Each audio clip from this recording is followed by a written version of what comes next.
what's the main reason that supports the 100% confidence you have in this claim being true? Like, if you had to choose one reason, which reason would support your confidence the most in this?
Is this like a podcast or a movie or a YouTube project? Okay. Yeah. Right on. 10-minute chat. Well, that's not very long. It usually goes... After you edit it, maybe. You can pare it down. Take out all the fluff. It usually goes more than 10 minutes. Whatever you're comfortable with, though. I don't want to take all day for you. This is what I do for fun. Good. Same here. So, just to kind of recap, what I'm doing is called Street Epistemology, and specifically, that's when we take it's a way to have a friendly and consensual conversation. Yeah. With somebody where we take one claim or one belief that you have. Yeah. And we explore how you arrived at being confident that that claim is true. So, I don't really have any of those. I mean, I do, but everything's in flux. So, which is sometimes hard to grasp, because it's like, well, then that means you're lukewarm, you're wishy-washy, you have no firm belief. And that's not true. I'm firmly planted where I'm at right now in the journey of knowledge. So tomorrow, though, ask me where I'm at, and it may be completely different.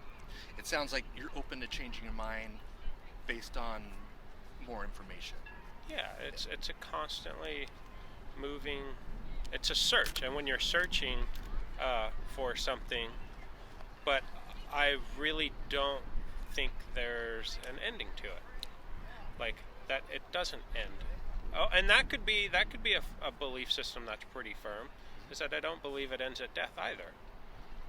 What doesn't end at death? What doesn't? The search for learning, the new knowledge.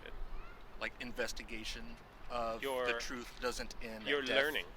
Yeah, your learning as a soul does not end at death. Okay. So a soul does not end at death. We could explore that. A life doesn't end in death. Okay. Or a soul. Life Life doesn't end at death. Life doesn't end at death. You want to do that? Yeah, let's do that. And you just said your name was Mike? Mike, yeah. M-I-K-E. What's that? M-I-K-E? Yeah, that works. Yeah, Mike. I just have to check because I'm sure there's I've had a lot of ways. fun names lately. Oh, yeah. Cool. So Mike, and again, my name's David. Yep. And this is for my YouTube channel. And just to make sure it's okay that we record. Yeah. Great. Yeah. Awesome. Thanks again for stopping. All right. So the claim that we're going to explore is life doesn't end at death. Would that be right? Death isn't the end of life. Death is not the end of life. Yeah. Okay. Cool. Death is not the end of life. That's actually an interesting one, because even organized religion and unorganized religion, there's actually very few people on the planet, I think, that believes that death is the end of life. They believe there's something after, but that's the part where it gets airy-fairy and confused of what is it that ends? What are you after death? Can you still quantify yourself as me, Mike, after death? Or even more so, does something get added to it? Like, are you limited in what you come to this life with as far as knowledge? Like, this physical body isn't capable of containing all of the knowledge that I have. And also, more knowledge would detract from the experience. Okay, so if you know everything that you've ever learned in all of your lives, and all of the universe of universes, then you wouldn't truly have a unique experience here that you could have. Because part of the experience here is believing that it's limited. Being under the impression that what we're experiencing now is limited enhances the experience? Yes. Okay. But that doesn't mean you're not allowed to know. And some people come here knowing already, because it's not a happy meal. It's not the same for every soul. Okay. Okay. The experience.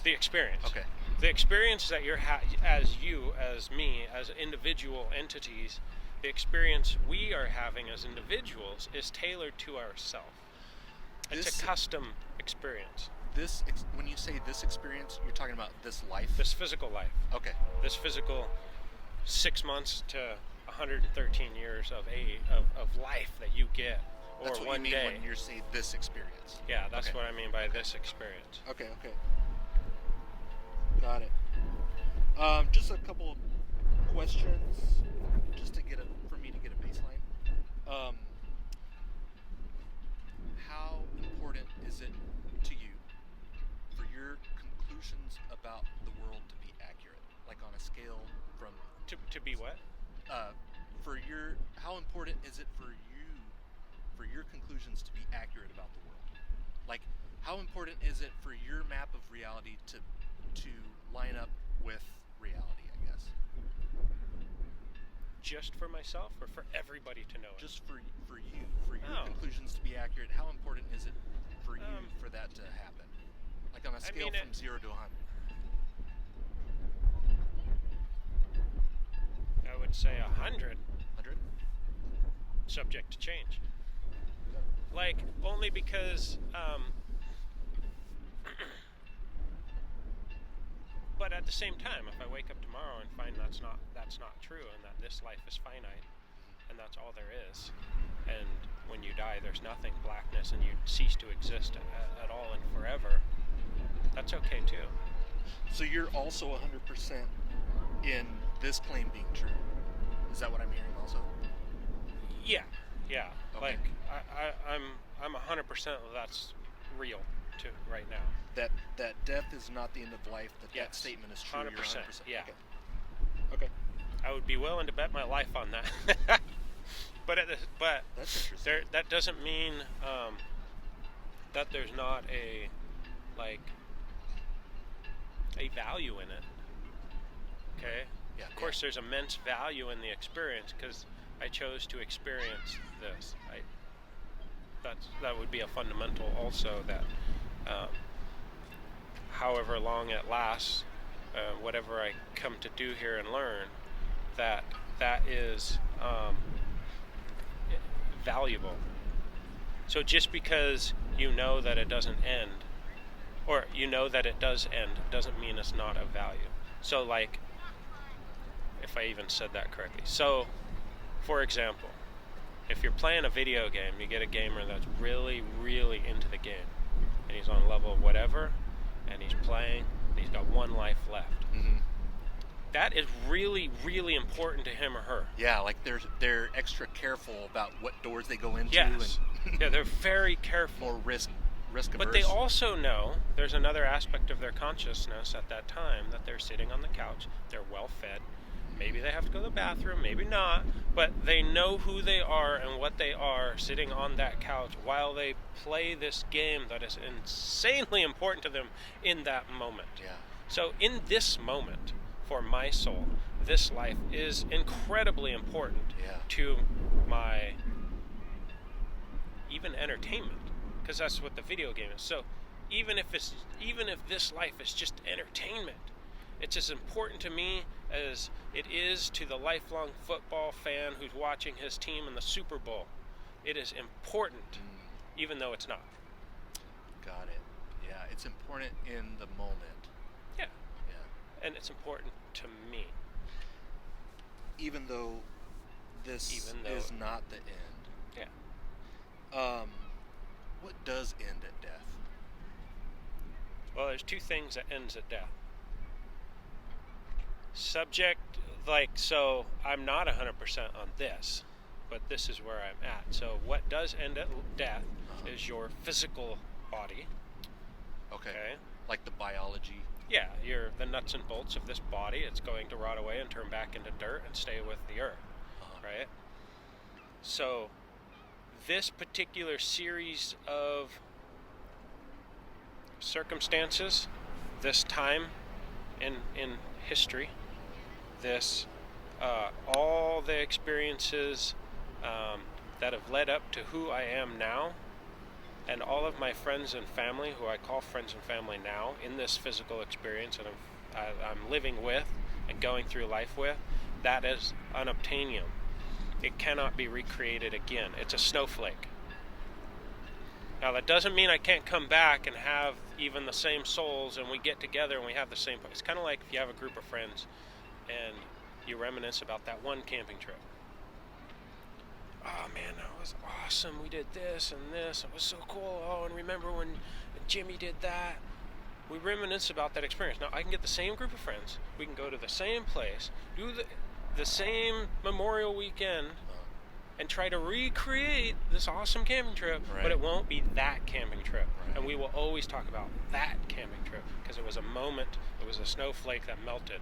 And so we can relive it, and I believe that after death you can relive it even more intensely, as in like a type of multi-dimensional virtual reality type experience. You can re-experience it, but it's still not the same, right?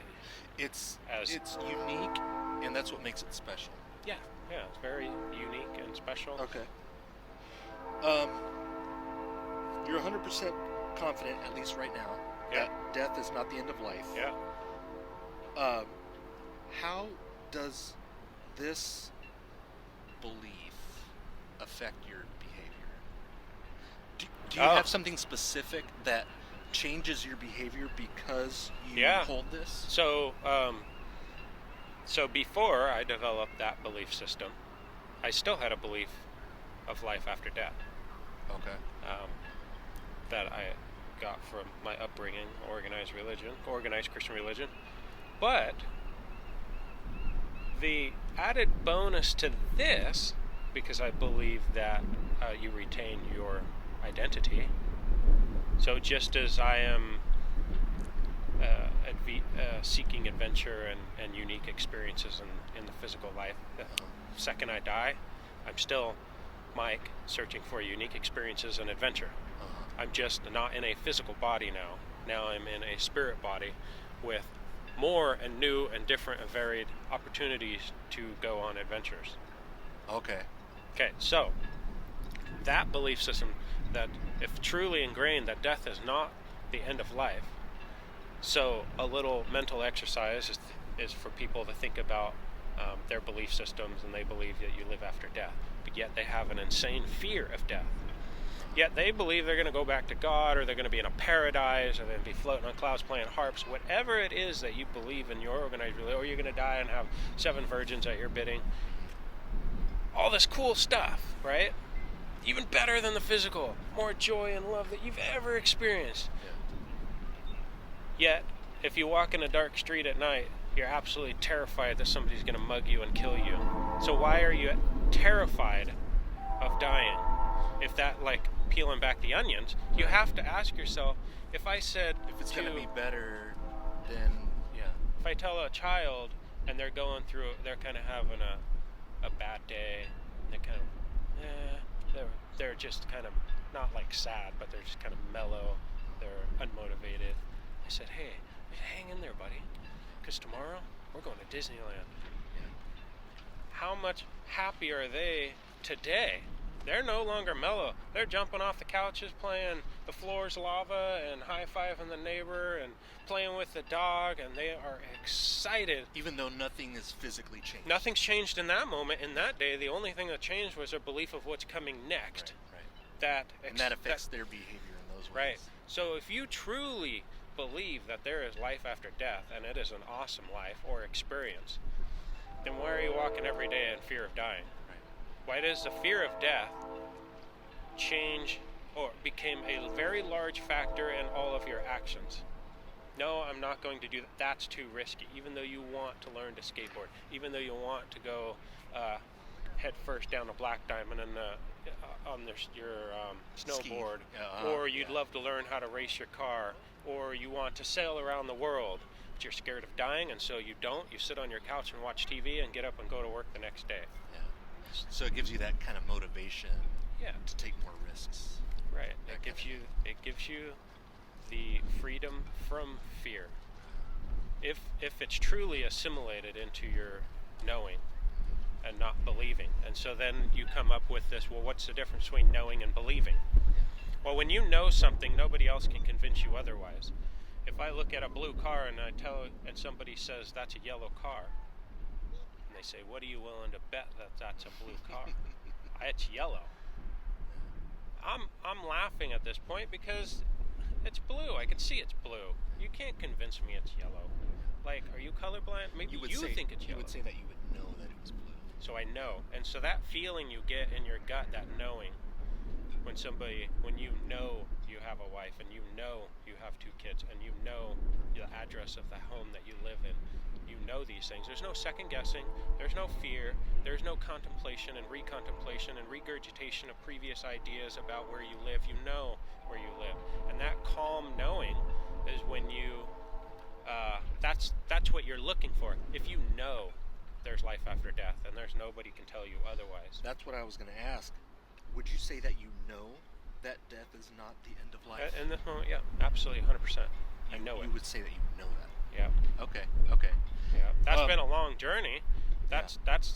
I wouldn't say it was hard. I'm not saying it's hard, but for me, it was a lot of contemplation and regurgitation and books and reading more books and more studies and more videos and more trying to gather of information.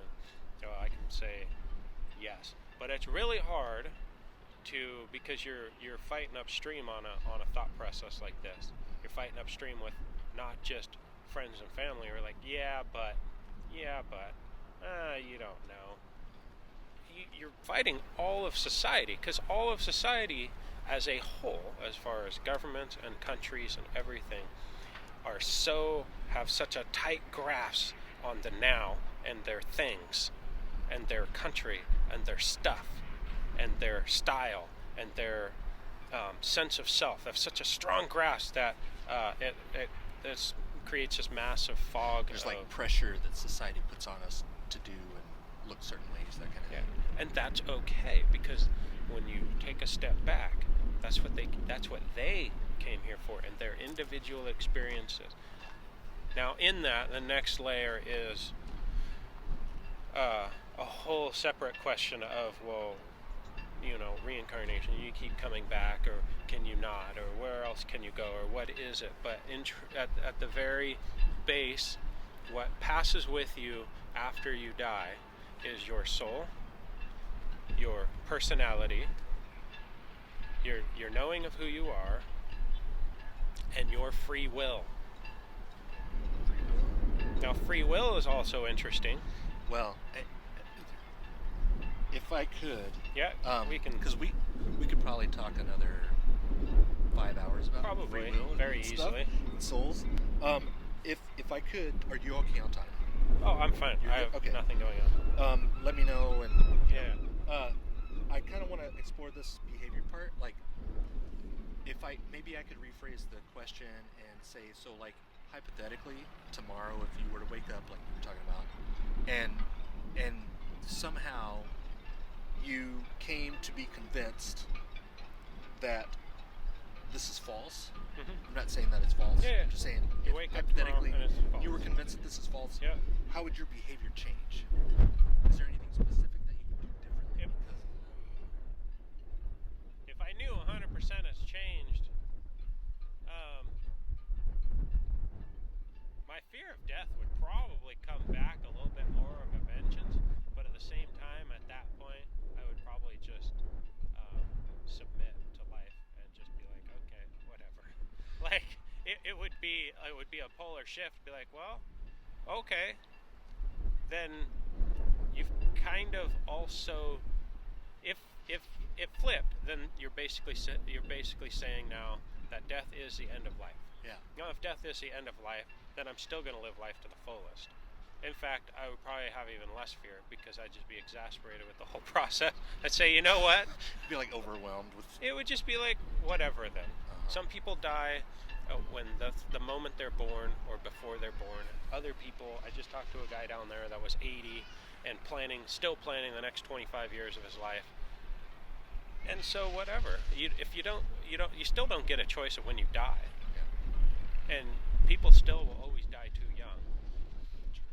But living old isn't always the greatest idea either. Hooked up to machines and taking God knows how many pills just so you can keep breathing while you sit in a chair and stare at the ceiling, because that's not living either.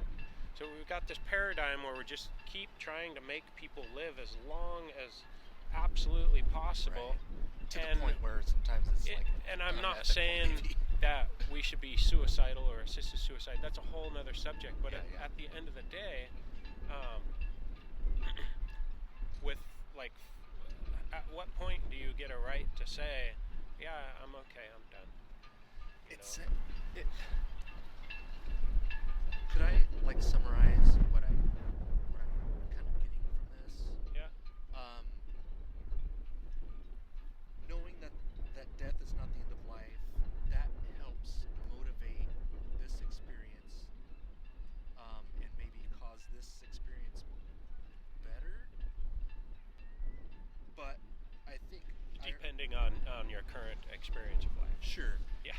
But yours specifically, and it Yeah. sounded like if you found out that this was not true, that you would. It sounded like you would appreciate this life more. Is that probably a little bit more? That? I mean, I don't want to put words in your mouth. I'm just. If you were playing that video game and you're sitting on the couch, and then let's say this is like a movie, right? And you watch these people, what is it? Jumanji. You're playing a game, right? And it's a game, and all of a sudden you get sucked into the game, and it's real. How much more serious do you take real life versus video game life? Because you think you have the one life, and you could die in the game, and that's all you get. So, yeah, it kind of heightens your senses a bit more. But that heightened senses, is it really heightened senses? You just have to be careful that it doesn't, I guess, infringe upon your joy of life. Because if there's no joy of life, then what's the point? Then really, what's the point? But then if there's no life after death, I argue that what's the point anyways? Is this like a scarcity thing? Like the more something is scarce, the more you value it? Yeah, unfortunately, I would say that's a very human thing to do too. Oh, that's the last painting. Oh my goodness! Well, it's a crappy painting just because it's the last one. Doesn't mean it's valuable. in the jar. Yeah, or the last piece of bread. Like, just because it's the last doesn't automatically give it value. But in our society, it does. Okay, but it That's doesn't the necessarily. last Roman-made horse statue. It's valuable. But if you went back to Roman times and you see somebody is like, in that particular time, that was garbage. That was like, or maybe just like a little kid toy that meant nothing to nobody. Nobody like worshipped it or anything. It was just a kid toy. But because it's the last one, we have to value it now. And you're saying that that's what society says, but that's not necessarily how you see it, or No, because getting attached to history is just another trap that keeps you stuck. Like the person who usually happens around, I don't know, whatever age, different for different people. They get stuck in a situation and they start talking about the heydays. Oh yeah, back then it was so much fun, never to be attained again. And they, in that moment that they continue to reminisce, they're no longer creating new history. They're just living in history. living in the past, like they say. Yeah. And then you've stagnated. The goal here is to not stagnate. Because as soon as you stagnate, then you're not learning and experiencing anymore. That's the whole. Now, it can be argued that the stagnation in of itself is an experience. You get to experience stagnation. What does that feel like? So this all comes back to what I said in the beginning. That, there's no wrong answer. It's not intrinsically wrong to be in whatever position in life that you're in, because that in itself is an experience for your soul. Because if you've never experienced it before, then you don't even know what you're trying to avoid. So if you've gone through this great bout of depression or loss, you now know what that is, which also means you can help other people, or you know what tools you need so you don't go in that state of mind again. And that enhances this experience. And again. And next experiences, but also now we get into the after death, then we have this whole other discussion of time and whether time exists. Because what is next? I just had a talk about time. That's yeah. Funny you mentioned that. Can I ask a couple more questions? Yeah, go for it. Okay. What's the main reason that supports the 100% confidence you have in this claim being true? Like, if you had to choose one reason, which reason would support your confidence the most in this?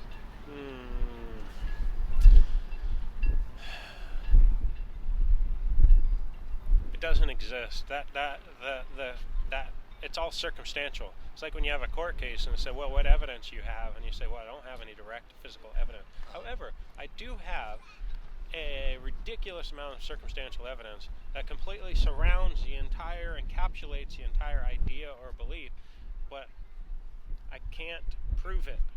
You have evidence that death is not the end of life. Is that what you're saying? There's no Well, you don't no have evidence. You don't have evidence. I don't have evidence.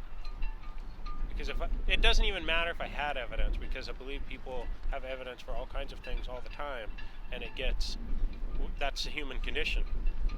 You get any scientist that proves anything, and you'll get other scientists that disprove that thing that they proved.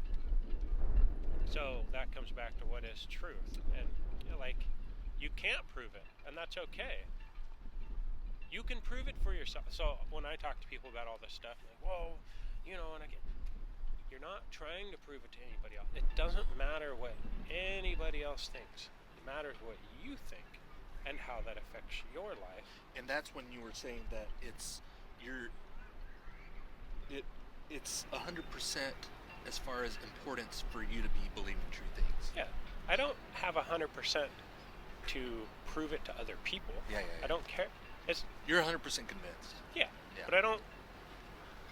Me being convinced isn't contingent on other people believing it. Sure. I just don't care. Just because everybody else believes it doesn't make it I true. think it would help some people at the time to, if somebody has a loved one die, it's really hard to go to the funeral and say, don't worry about it. They're having the time of their life. They're on to the next experience. They're having a great experience. They're having another great experience. Think of them as they went on a round the world trip, all expenses paid.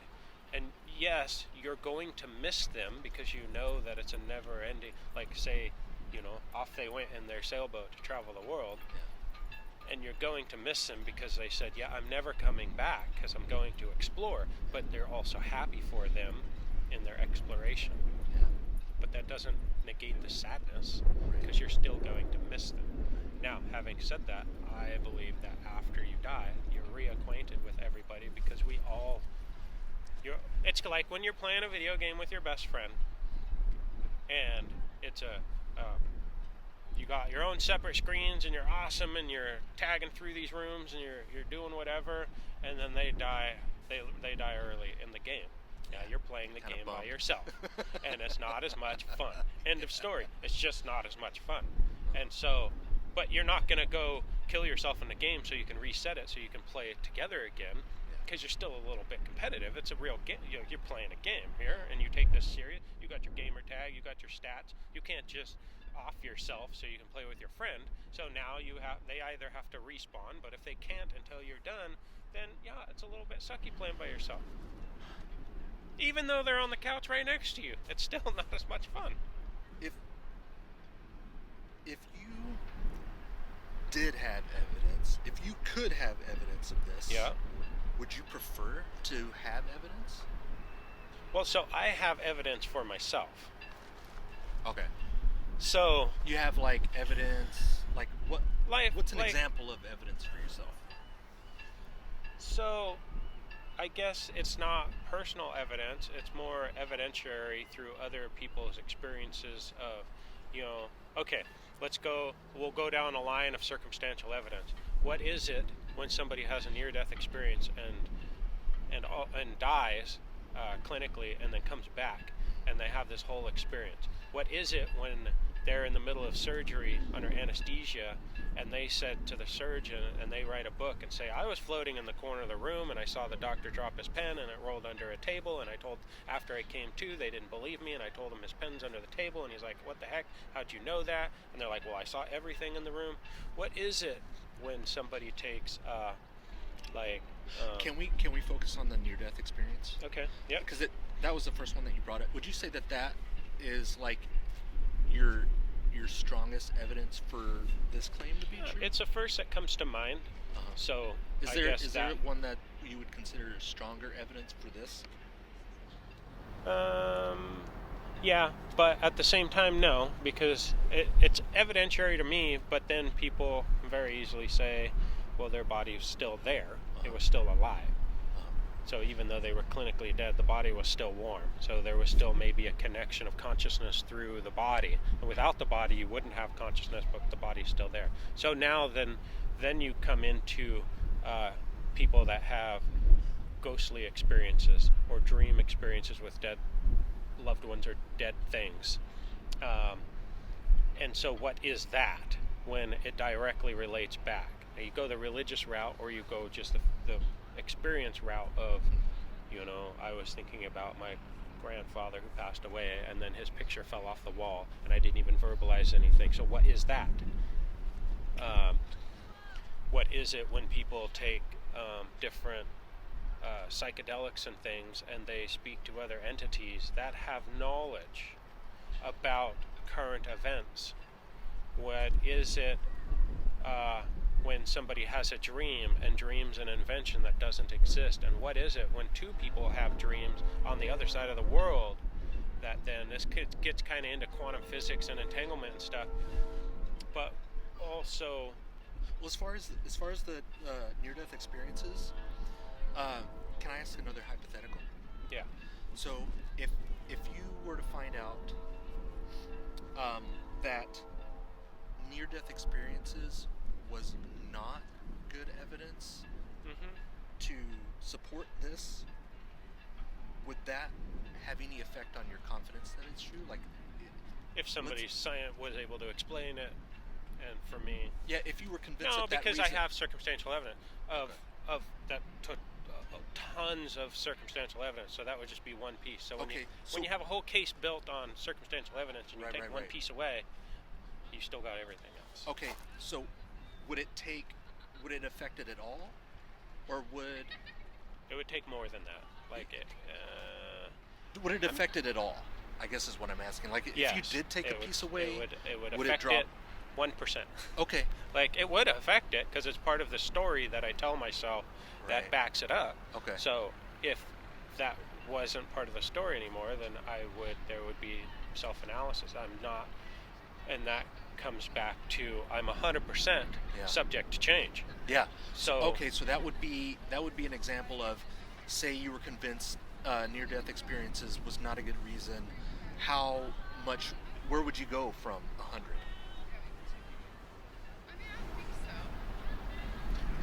Well,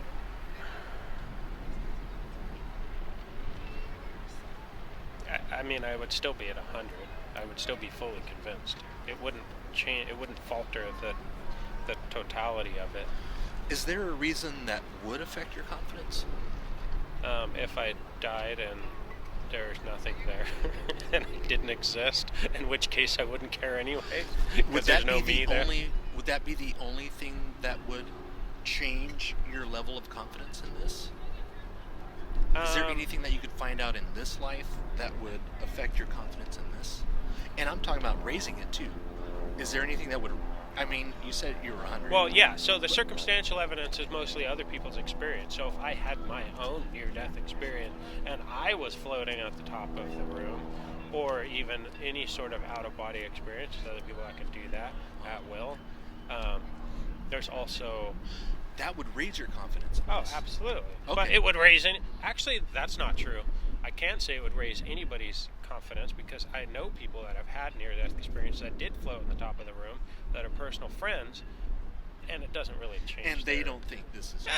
They might not, but it's not like a life-changing event because they're still involved in the now. And the now is we're here to live, not to be off in la-la land of belief systems. I mean, I find it as part of my hobby. It's not just like a dogma. It's a hobby for exploring knowledge, and so that's a little bit different than there's a God and I have to worship them, or I'm going to die, or be in damnation for eternity, or It's less consequential. Yeah. It sounds like. Is there a way that we could test to see if this is true?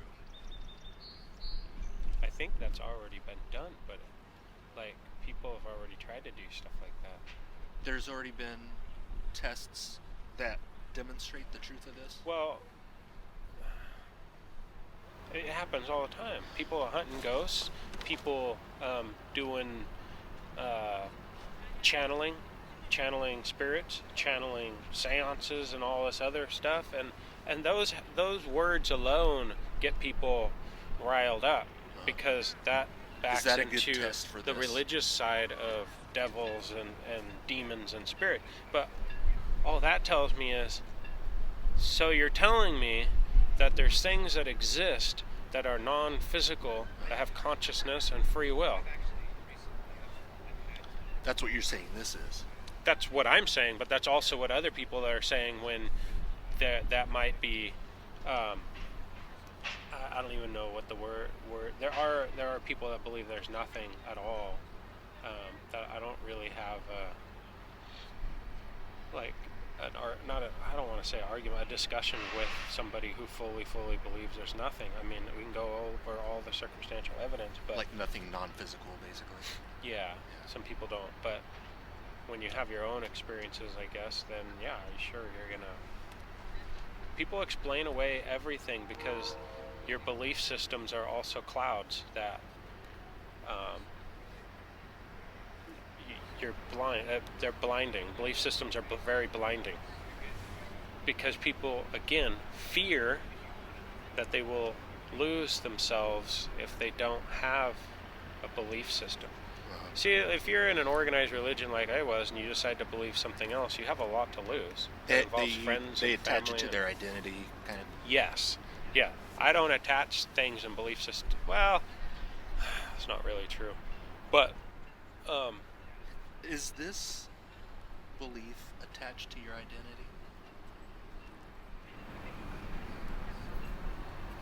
would I still be me if I didn't believe that there was life after death? I'd Phrase still the be me. question that way. Yeah. I'd still have my same personality. I wouldn't be any more careful or reckless, I don't think. So this is not attached to your identity?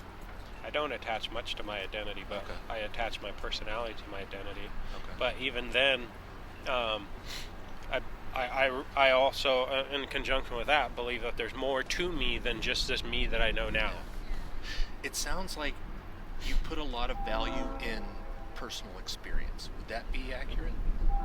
Yes, and personal research, and that's from experience of I have to go over the information myself and assimilate assimilate it and make it true for myself. I don't really take other people's word for a lot of things, but it depends on the subject matter. So I don't want to make you feel like I'm leading you.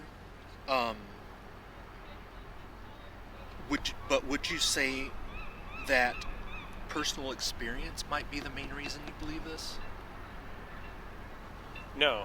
Okay. I haven't had any real great, fantastical spiritual experiences or nirvanas or meditation type weirdness. I have not taken any psychedelics ever. I just got it. Don't. So this is I have not had near-death experiences. I haven't talked to Jesus or God or guides. I've not channeled any. I don't have any. I don't have any proof of this stuff. Yeah. Like, I don't have any personal proof. It's like, well, I was there. I've seen it. Like, I don't have anything. Okay. I would want to have that kind of experience because it would add to it, but it is kind of interesting having not had any experiences. I still draw this conclusion. Got it. This is not based on personal experiences for you. Got it. It's more about the NDEs and stuff. Yeah. And I know people that have done all the other things that I said. They've had out-of-body experience. I know people that have been on psychedelics and spoken to weird entities, and I've read lots of books of people that have channeled entities and things like that, and just personal experiences. But then also you got to take all that with a grain of salt, because people love telling stories. We have a whole segment of humanity that tells stories through literature and art, and it's all fiction. Okay, so just to summarize, you're 100% confident that death is not the end of life, and the main reason is things like near-death experiences and experiences other people have had. Yeah. Yeah, and the stories that they tell. But there's also one thing I didn't touch on was past life regression. Okay. Like past life hypnosis. How do you get somebody on a table, or and you hypnotize them, and they start telling stories about previous lives? And not only can they tell stories about previous lives, but these stories can actually be backed up with data and news articles and things like that. And repeated over thousands of people. How do you glean that type of information? And then if you draw the conclusion that is true, okay, all right, they had previous human experiences on Earth in different times. But then there's a whole other segment of people that have had previous lives as aliens, as animals, as plants and rocks and air. And so then what is that? If you're going to kind of say that past life regression, okay, I'll say that we'll give that the stamp of truth and approval, because I've seen people come up with information that is verifiable through old newspapers and things that we agree as truth of history. But can you then just throw away the other aspect? All the people that talk about anything that's non-human is like, nope, we don't. We're not doing that. Like, you got to take it all or none, and a lot of people take none. So, do you live here in Olympia? I live in Yelm. You live in Yelm? Yeah. Okay, cool. I was gonna say, because I would really like to talk to you again. Oh, right on. I have these puzzle pieces, and I'll let you have one. Sweet. Basically, it's kind of like these cogs here. And the idea is you get one today. Yeah. And then if you see me again and you want to have another chat, yeah, or you can get a hold of me and we can talk again and set something up. Right on. You get another piece. Sweet. And then you can build out the whole set. Yeah. What color would you like? Yellow. Yellow? Okay. Yeah. Cool. Cool. I really, really enjoyed our chat. Did you have any questions for me? Yeah, what's your YouTube channel? Do you have a card or something? So, with it on it? My YouTube channel is Sound Epistemology, like the Puget Sound. Oh, yeah? Street Epistemology is the dialectic the process that we just went through. Okay.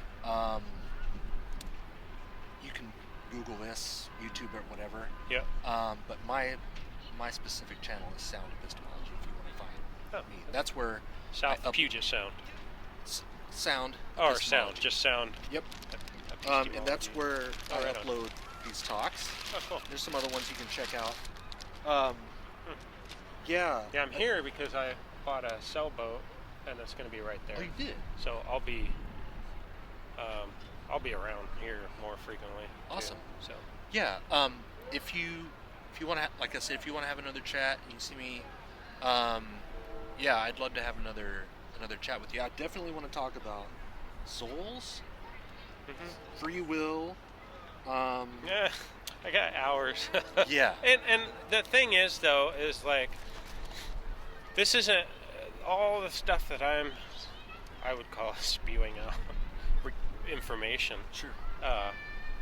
It's nothing unique that I came up out of my own philosophy or time staring at the star. This is all regurgitated material collected from a lot of other sources and kind of put into my own storyline, but I can point you to all kinds of videos and other people that tell the same story. They're not all the same story though. So like you'll get the story and you'll get the idea, and then there's other pieces of the puzzle that come in.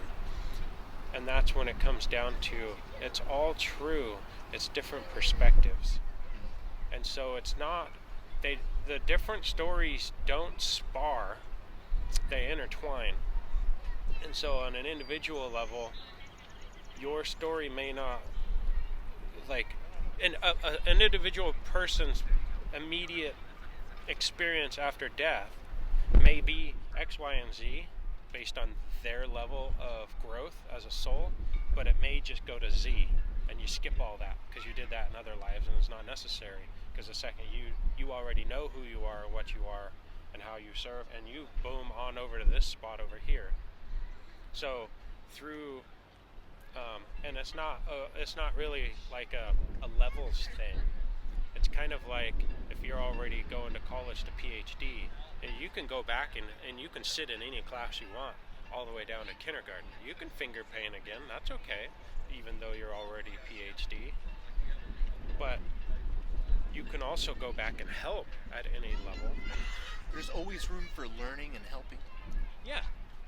And so that doesn't end at PhD. So this is only one experience of myriads of experiences. Something I was watching, a video I was watching this morning, talks about how even scientists now are studying other dimensions. There's science. Everybody throws around the science word too much, but when you, on a very basic level, take a communication device we have now, radio or cell phones, and you take it back 200 years, you're a witch. You're getting burned at the stake. Yeah. Okay?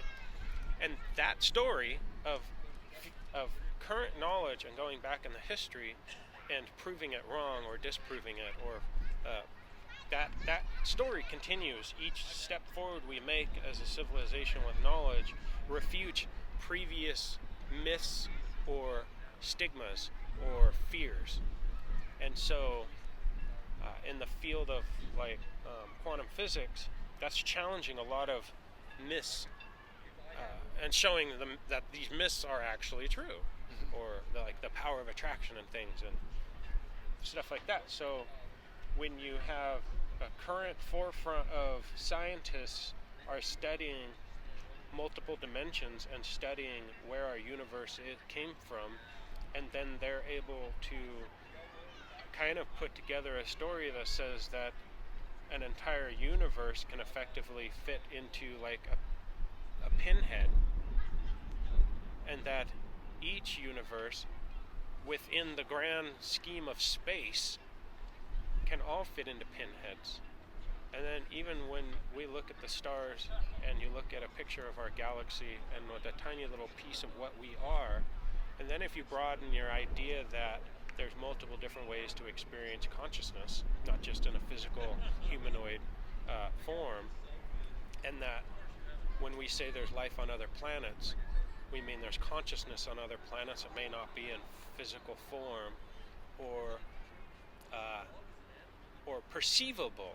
So this same video kind of went over a lot of stuff, but it was talking about how the technology now, they are putting nanobots or nano something or other technology into mice eyes, and they're able to see completely in the dark. Oh, weird. Because by putting those into the eyes of the mice, they were now able to see infrared just as you see the other spectrum. They can just, all they did was just change the, add to the frequency of the visible for these mice. So now they see at night, like no problem. You said a couple of things that interested me. You said science and disprove. And whenever I think of science, I think of like constantly trying to disprove things. Like, it seems like in science, it's important to be able to tell if the hypothesis was false, right? Like, yeah.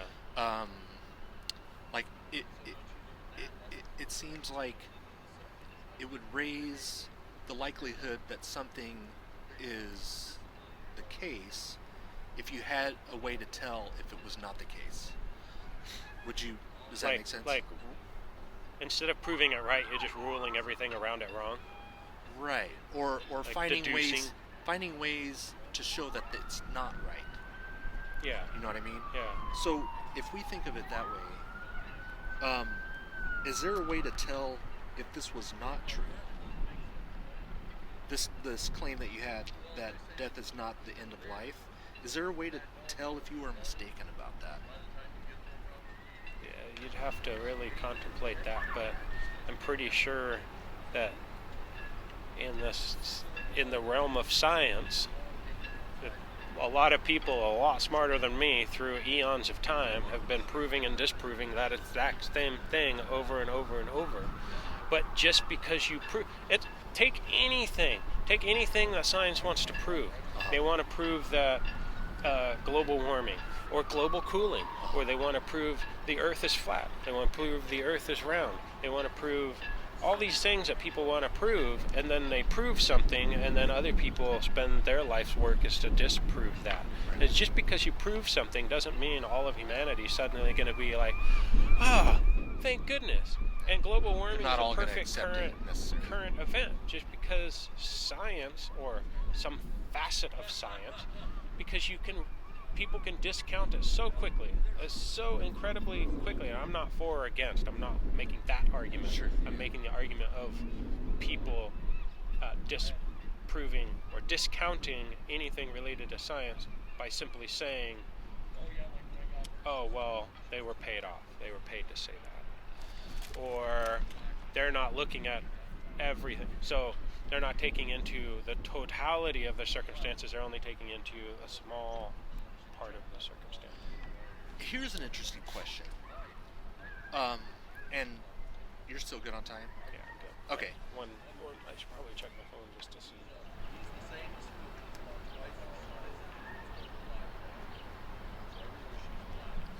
Okay. My question would be, what's more valuable information to you? Information that tells you that you're correct, or information that tells you that you're incorrect? Oh. So I try to be open-minded, right? Sure.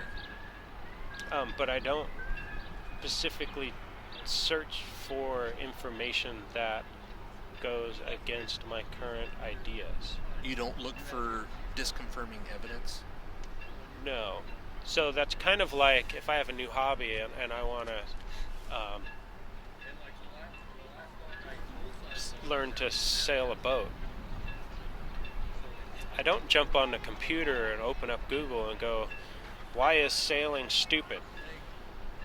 Like, it's contrary to human behavior, but what I do is this, because I don't, the type of information that I'm studying goes across all kinds of like genres of science, or whether it's climate, whether it's the study of mushrooms and psychedelics, and people that have not just like users and your average person, but there's actual scientific studies of people under controlled environments, certain dosages, and then certain stories that come back out of that, and then chronologued and dialogued so that it's like preserved in a truth or whatever.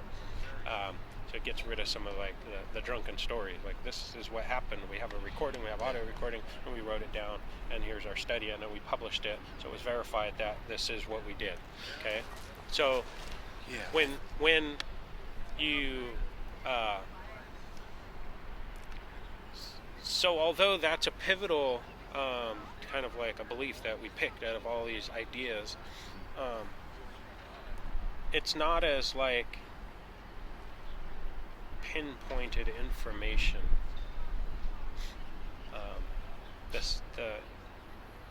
Would it be accurate for me to say that you only seek out evidence that confirms what you're already believing? Would that be an accurate representation of your strategy? My ego would like to reframe that and say that the information that I randomly happen upon confirms the idea over and over in different ways. Okay, so if you wanted to find out if something was true, would you only look for reasons that confirms that, or would you look for reasons that shows that it's not true? Well, I guess so in my personal history, I was born into an organized Christian religion, and that's all I've known since birth.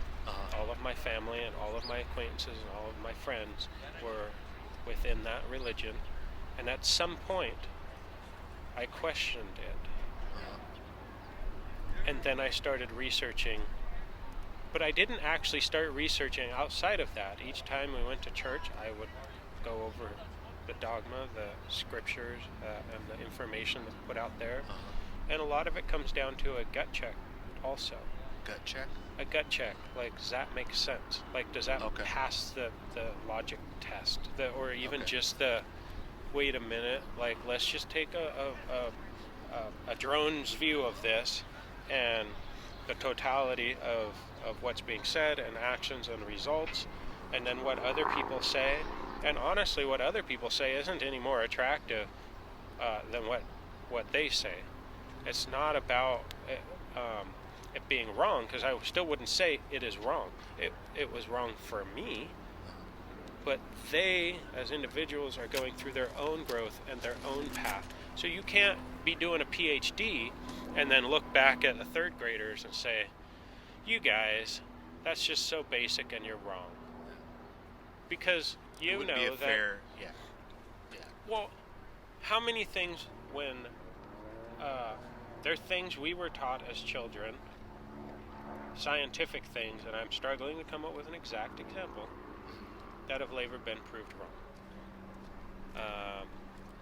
Historical events, even on the social interaction of this, I would say, like the woke people, whatever, like this awareness of questioning the narrative,